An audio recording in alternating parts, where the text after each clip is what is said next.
দেখো সুপ্রিয় শিক্ষার্থী বন্ধুরা, আমরা প্রথম পর্বে 1 নম্বর অঙ্কের ক নাম্বারটা সমাধান করেছি।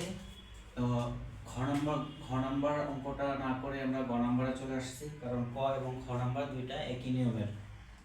আমরা খ নাম্বারটা একটু বেসিকটা আমি বলে দিচ্ছি, তোমরা একটু নিজেরা চেষ্টা করবে, দেখো পারো কিনা।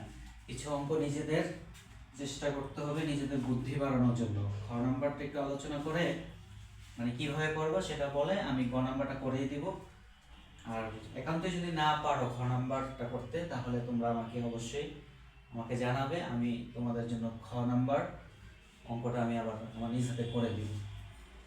দেখো খ নাম্বারটা ছিল একবারে ক নাম্বারের মতো, আমি একটু দেখে দিচ্ছি। x belongs to z such that x square greater than 5 এবং x square less than or equal to 36। দেখো আমাদের এটাকে তালিকা পদ্ধতিতে প্রকাশ করব। x belongs to z, z হচ্ছে ইন্টিজার নাম্বার, নাম্বার তার মানে কি ইন্টিজার নাম্বার মানে কি পূর্ণ সংখ্যা। ইন্টিজার নাম্বার মানে কি পূর্ণ সংখ্যা, তার মানে পূর্ণ সংখ্যার সেটকে আমরা z দ্বারা প্রকাশ করতে পারি। তো পূর্ণ সংখ্যা কোনগুলা? সংখ্যা রেখায় যতগুলো সংখ্যা আছে, জিরোর ডান পাশে পজিটিভ সংখ্যা +1 +2 +3 এবং জিরোর বাম পাশে যে নেগেটিভ সংখ্যাগুলো আছে -1 -2 -3 ইত্যাদি, সব সংখ্যাগুলাই হচ্ছে আমার পূর্ণ সংখ্যা, দশমিক সংখ্যা বাদে। ঠিক আছে, দশমিক বা ভগ্নাংশ সংখ্যা বাদে যতগুলো পূর্ণ সংখ্যা আছে সেটা হচ্ছে আমার জেডের সেট। ঠিক আছে, জেডের সেট। তো এই পূর্ণ সংখ্যাগুলোর মধ্যে যেই সংখ্যাগুলোকে বর্গ করলে x স্কয়ার মানে বর্গ করলে 5 এর চেয়ে বড় মান আসবে, এবং এখানে আমার প্রশ্ন একটু ভুল আছে, কি বলবো,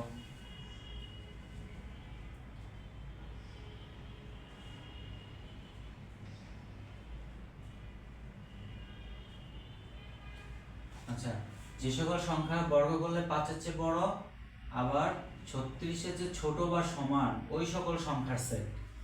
ঠিক আছে, আবার বোঝাই, আমার x এর মানগুলো আমরা বের করব। x এর মানগুলো কোনগুলো হবে? পূর্ণ সংখ্যা z বা ইন্টিজার নাম্বার বা পূর্ণ সংখ্যার সেট আমরা বের করব। তো ওই সকল পূর্ণ সংখ্যাগুলাই আমাদের এই সেটের উপাদান হবে যেই সংখ্যাগুলোকে বর্গ করলে 5 এর চেয়ে বড় মান আসবে এবং বর্গ করলে 36 এর চেয়ে ছোট। মানে কত বড় হবে একটা লিমিট দেওয়া আছে, 36 এর চেয়ে বেশি বড় হতে পারবে না। এই যে লেস দেন 36 এর চেয়ে ছোট মানগুলো নিব, 5 এর চেয়ে বড় এবং 36 এর চেয়ে ছোট মান নিব, এবং এইটা হচ্ছে একটা যদি দাগ দেওয়া থাকে তার মানে আমার 36 পর্যন্ত মান নিতে পারবো, 36ও নিতে পারবো। ওই সকল স্বাভাবিক সংখ্যার সেটটা হবে আমার এই ক্ষয়ের তালিকা পদ্ধতি। ঠিক আছে, তোমরা এটা একটু নিজেরা প্র্যাকটিস করো, দেখো পারো কিনা। এটা তোমাদের চিন্তা শক্তি বাড়ানোর জন্য আমি দিলাম, করো। ক আর খ এক নিয়মের গ নাম্বারটা আমরা করে দিচ্ছি। দেখো গ নাম্বার কি বলছে? x belongs to n, আবার n বলছে, মানে স্বাভাবিক সংখ্যা প্লাস জিরোর ডান পাশের সংখ্যাগুলো +1 +2 +3 +4 এভাবে যত ধনাত্মক সংখ্যাগুলো আছে ইনফিনিটি পর্যন্ত। এটা হচ্ছে such that মানে যেন, বাংলায় হচ্ছে যেন x টা হবে 36 এর গুণনীয়ক এবং 6 এর গুণিতকের সেট।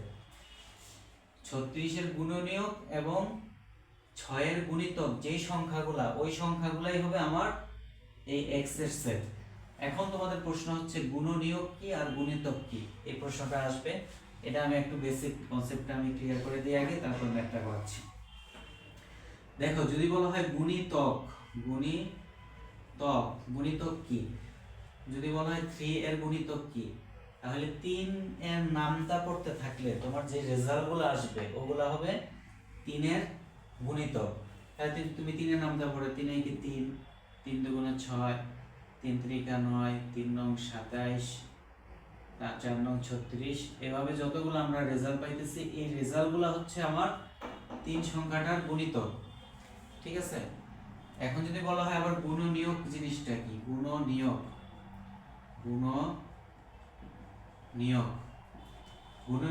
মনে করো যদি বলা হয় 18 এর গুণনীয়ক কি, তাহলে তুমি কিভাবে বের করবে? দেখো 18 এর গুণনীয়ক হচ্ছে 18 এবং 18 হচ্ছে ছোট যত সংখ্যা আছে এবং ওই যেই সংখ্যাগুলো দ্বারা 18কে ভাগ করা যায় সেই সংখ্যাগুলো হবে 18-র গুণনীয়ক। যেমন 18 গুণনীয়ক আমরা বের করতে পারি 1 × 18, মানে 18-কে 18, 1 দিয়ে 18কে ভাগ করা যায়, 18 দিয়েও 18কে ভাগ করা যায়, 2 দিয়ে ভাগ করা যায় 9 × 2 = 18, 3 দিয়ে ভাগ করা যায় 3 × 6 = 18, 4 দিয়ে যাবে না, 5 দিয়ে যাবে না, আবার তো 6 চলে আসতেছে, 3 × 6 = 18। তাহলে এই কয়টা হচ্ছে আমার 18-র গুণনীয়ক।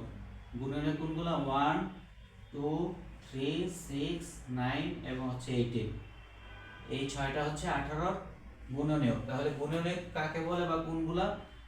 যে কোনো একটা সংখ্যাকে ওই সংখ্যা এবং এর চেয়ে ছোট যে সংখ্যাগুলো দ্বারা তাকে নিঃশেষে ভাগ করা যায় ওই সংখ্যাগুলাই হচ্ছে তার গুণনীয়ক।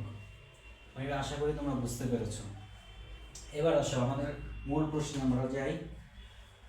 আমাদের মূল প্রশ্ন বলছে আমাদের সেটটা হবে 36-এর গুণনীয়ক যে সংখ্যাগুলা এবং 6-এর গুণিতক যে সংখ্যাগুলা তাদের সেট। তাহলে আমাদের আগে গুণনীয়ক 36-এর গুণনীয়কগুলা বের করে নিতে হবে। আমরা লিখে নিতে পারি, এখানে আমাদের এটা লিখতে পারি, দেওয়া আছে দিয়ে শুরু করবা। দেওয়া আছে x belongs to n such that x হবে 36-এর গুণনীয়ক এবং 6-এর গুণিতক, 6-এর গুণিতক গুণিতক যে সকল স্বাভাবিক সংখ্যা। আচ্ছা, গুণিতক, এটা হচ্ছে আমাদের প্রশ্ন। তো এই প্রশ্ন থেকে আমরা কি বুঝলাম? যে সকল স্বাভাবিক সংখ্যা, যে সকল স্বাভাবিক সংখ্যা 36-এর গুণনীয়ক, 36-এর গুণনীয়ক এবং 6-এর গুণিতক, 6-এর গুণিতক তাদের সেট আমাদের বের করতে হবে। তাহলে এখন আসো আমরা প্রথমে 36-এর কি বের করব? 36-এর গুণনীয়ক আমরা আগে বের করে নেব। তার আগে আমরা আরেকটা জিনিস জানি, আমরা যেহেতু স্বাভাবিক সংখ্যা নিয়ে কাজ করতেছি, এখানে n এর মান n নিয়ে কাজ করতে বলছে, x এর উপাদান হবে n থেকে, ঠিক আছে? তাহলে আমরা লিখে নিতে পারি এখানে স্বাভাবিক সংখ্যা বলতে, স্বাভাবিক সংখ্যা বা n বলতে কি বোঝায়? +1 থেকে শুরু 2, 3, 4, 5 এভাবে ইনফিনিটি পর্যন্ত যত ধনাত্মক সংখ্যা আছে, 0 বাদে, 0 ডান পাশে যত সংখ্যা আছে সবগুলো হচ্ছে ন্যাচারাল নাম্বার। এবার আসো আমরা এখন 36-এর গুণনীয়ক বের করে নিব। আচ্ছা, আমি একটু মুছে ফেলি। দেখো, তাহলে এখন যে কাজটা করবা, 36-এর গুণনীয়ক বের করবা। 36-এর গুণনীয়ক মনে আছে? 36-এর গুণনীয়ক কিভাবে বের করতে বলছি? 36 এবং 36-এর চেয়ে ছোট যে সংখ্যাগুলো দ্বারা 36-কে ভাগ করা যায়, তাহলে 1 × 36, 1 এবং 1 দ্বারাও 36-কে ভাগ করা যায়, 36 দ্বারাও 36-কে ভাগ করা যায়, মানে 36-এ 36, 2 × 18 মানে 18 × 2 = 36। তারপরে 3 দ্বারা ভাগ করা যাবে 1, 2, 3 × 36। তারপরে কত দ্বারা ভাগ করা যায়? 4 নং 36 হয়, 4 দ্বারা ভাগ করা যায়, 4 নং 36, আর হচ্ছে 6, 6, 36। আর কোনো সংখ্যা দ্বারা ভাগ করা যায় না, 7 দেওয়া যাবে না, 8 দেওয়া যাবে না, তারপরে 9 দেওয়া যাবে, 9, 4 নং 36, তাহলে আর কোনো সংখ্যা যাবে না, তারপর 12, 18, 36 হবে। তাহলে অতএব আমরা লিখতে পারবো, অতএব 36-এর গুণনীয়ক সমূহ হলো কত?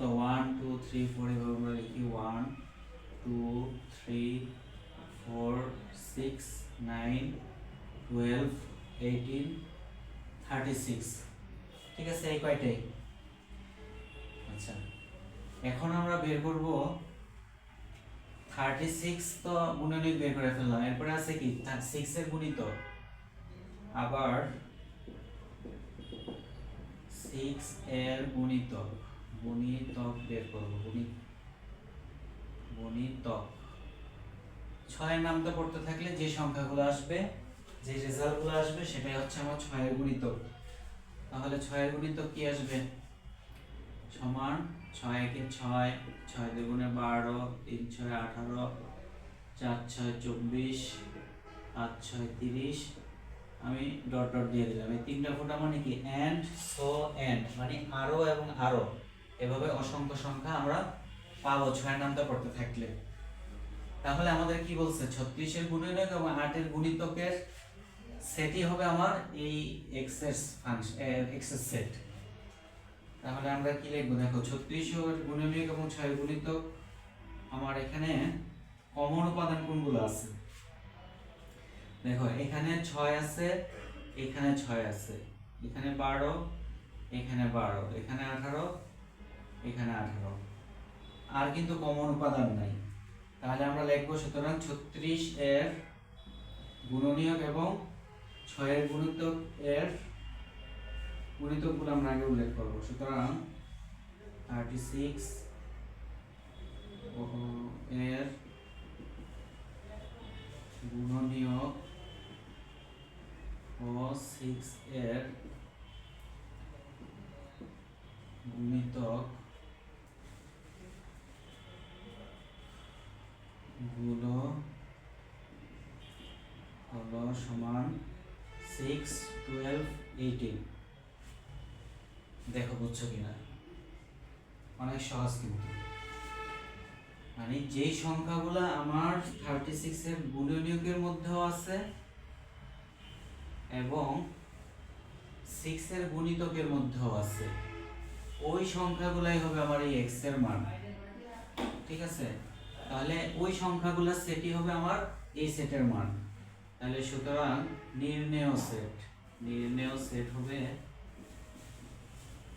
এই সংখ্যাগুলোকে শুধু সেকেন্ড ব্র্যাকেট দিয়ে প্রকাশ করলে সেটটা বের হয়ে যাবে 6, 12, 18 আনসার। দেখো বুঝছো কিনা? আমি আশা করি তোমরা ভালোভাবে একটু খেয়াল করলে, ঠান্ডা মাথায় দেখলে অঙ্কটা বুঝতে পারবে। এবং এই অঙ্কটা তোমাদের যারা 9, 10 আছো তাদের জন্য যেমন অনেক ইম্পর্টেন্ট, যারা এসএসসি পরীক্ষার্থী আছো তাদের জন্য অনেক অনেক বেশি ইম্পর্টেন্ট। ঠিক আছে? তোমরা যারা 26 এসএসসি পরীক্ষা দিবা, 25 দিবা, 26 দিবা, 27 দিবা, সবার জন্য এই টাইপের ম্যাথটা অনেক ইম্পর্টেন্ট। আচ্ছা, তো এটা মুছে ফেলি, এটা সমস্যা নাই। আর সমস্যা থাকলে তোমরা আমাকে জানাবে, আমি তোমাদের সমস্যার সমাধান নিয়ে অন্য নতুন কোনো পর্বে তোমাদের সামনে আমরা হাজির হব। এখন ঘ নাম্বারটা আমি একটু ডিসকাস করে দিই। ঘ নাম্বারটা তোমরা নিজেরা করবা, নিজের বুদ্ধি বাড়ানোর জন্য। একবার নিজে আগে চেষ্টা করো, যদি না পারো আমি তোমাদের পাশে সব সময় আছি ইনশাআল্লাহ। দেখো গ নাম্বারটা হচ্ছে দেওয়া আছে x যেন n, এটাও natural number, such that x cube greater than 25 এবং x to the power 4 less than 264, এই একটা সেট দেওয়া আছে সেট গঠন পদ্ধতিতে। এটা তুমি তালিকা পদ্ধতিতে প্রকাশ করবা, তালিকা পদ্ধতিতে প্রকাশ করবা। হ্যাঁ,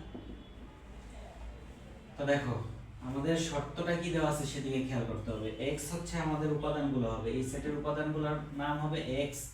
তো x কেমন হবে? ন্যাচারাল নাম্বার, স্বাভাবিক সংখ্যা, মানে কোনো জিরো হইতে পারবে না, ঋণাত্মক কোনো সংখ্যা হইতে পারবে না। তাহলে +1 থেকে নিয়ে শুরু করতে হবে। যে সকল সংখ্যাকে কিউব করলে 25 এর চেয়ে বড় হয় ওই সকল সংখ্যা নিবা, এবং যেন x টু দি পাওয়ার 4 করলে মানে ওই সংখ্যাটাকে ক্যালকুলেটরে পাওয়ার 4 দিবা। দেওয়ার পরে যদি 264 এর চেয়ে কম আসে তাহলে ওই সংখ্যাগুলা নিলে যে সেটটা আসবে সেটাই হবে আমার এই ঘ নাম্বারের সেটের তালিকা পদ্ধতি। ঠিক আছে? আমি এই দুটো অঙ্ক তোমাদের নিজেদের করার জন্য, একটু চেষ্টা করার জন্য আমি তোমাদেরকে দিলাম। আমি আগে দেখি যে তোমরা পারতেছো কিনা। যদি না পারো আমি ধারাবাহিকভাবে ক খ গ ঘ সবগুলাই করাই দেবো, সমস্যা নাই। আর ম্যাথ যদি সব করাই দিই তাহলে তোমার কিন্তু বুদ্ধি বাড়বে না, চিন্তা শক্তি বাড়বে না। আমি চাচ্ছি যে তুমি নিজে যেন ম্যাথে তোমার স্কিলটা ডেভেলপ হয়, তুমি নিজে যেন শুধু পারো এমন না, তুমি যেন অন্যকেও পড়াতে পারো, বুঝিয়ে দিতে পারো। সেই পদ্ধতিতে আমি আগাচ্ছি। তারপরে তোমরা আমাকে জানাবে, যদি করিয়ে দিতে হয় আমাকে বললে আমি সাথে সাথে তোমাদেরকে অঙ্কটা করে বুঝিয়ে দিব, ঠিক আছে? তাহলে 1 নাম্বার আমাদের শেষ। আমরা এই পর্বটা এখানে সমাপ্ত করব। আমরা তৃতীয় পর্বে 2 নাম্বার ম্যাথ নিয়ে আমরা হাজির হব। 2 নাম্বারে আমাদের ম্যাথ হচ্ছে নিচের প্রশ্নগুলো সেট পদ্ধতিতে প্রকাশ করো, সেট গঠন পদ্ধতিতে প্রকাশ করো। 2 নাম্বার প্রশ্নতে আছে তালিকা পদ্ধতিতে সেট দেওয়া আছে, মানে সংখ্যা আকারে দেওয়া থাকবে 1 2 3 4 5 এভাবে। এটাকে আমরা ওই যে বিভিন্ন শর্তের সাহায্যে আমরা সেটাকে প্রকাশ করব। তো সেই পর্বের আমন্ত্রণ জানিয়ে আমরা এই পর্বটা সমাপ্ত করছি এবং তোমাদের থেকে এখানে বিদায় নিচ্ছি। দেখা হচ্ছে নতুন পর্বে। আল্লাহ হাফেজ।